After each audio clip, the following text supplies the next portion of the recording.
তালটাকে প্রথমে ছেলে নিতে হবে, তারপর বিচিগুলো একটু একটু করে পানি দিয়ে, বেশি পানি ব্যবহার করা যাবে না, এভাবে কষলিয়ে নরম করে নিতে হবে।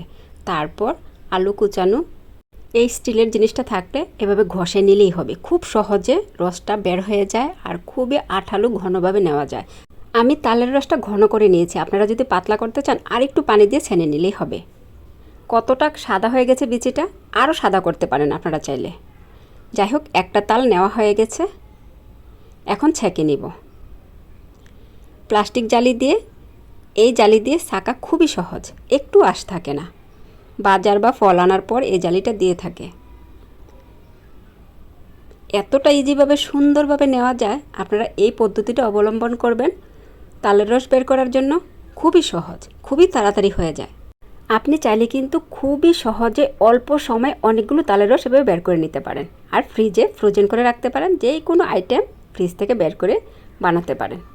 কতটা ইজি ছাঁকা এবং তালের রস বের করা। ভিডিওটা ভালো লেগে থাকলে শেয়ার করে দিবেন।